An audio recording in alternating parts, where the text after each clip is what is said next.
זה היה ביקור מצוין. גם ההתחלה באו"ם וגם הסיום בוושינגטון.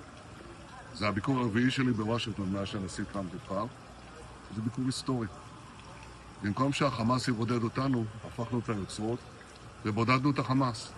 עכשיו כל העולם, גם העולם הערבי והמוסלמי, לוחץ על החמאס לקבל את התנאים שהצבנו יחד עם הנשיא טראמפ, לשרת כל חטופינו, החיים והחללים כאחד, כשצה"ל נשאר ברוב הרצועה.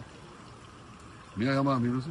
הרי כל הזמן אומרים, אתה חייב לקבל את התנאים של החמאס, להוציא את כולם, צה"ל צריך לצאת החוצה, ויכול להשתקם, הוא יכול גם לשקם את הרצועה. לא ולא, זה לא קורה. ההפך, והנשיא טראמפ הוסיף שאם החמאס יסרב, הוא ייתן כל הגיבוי לישראל להשלים את הפעולה הצבאית וחיסולו. ולכן אני חושב שמכל צעד זה היה ביקור מצוין. ראש הממשלה, יש שאלה שנשאלת, האם הסכמתם למדינה פלסטינית? ממש לא, זה גם לא כתוב בהסכם. אבל דבר אחד כן אמרנו, שאנחנו נתנגד בתוקף למדינה פלסטינית. הנשיא טראמפ גם אמר את זה, הוא אמר שהוא מבין את זה, הוא אמר באו"ם גם שזה יהווה פרס עצום לטרור וסכנה למדינת ישראל, וכמובן שאנחנו לא מסכימים.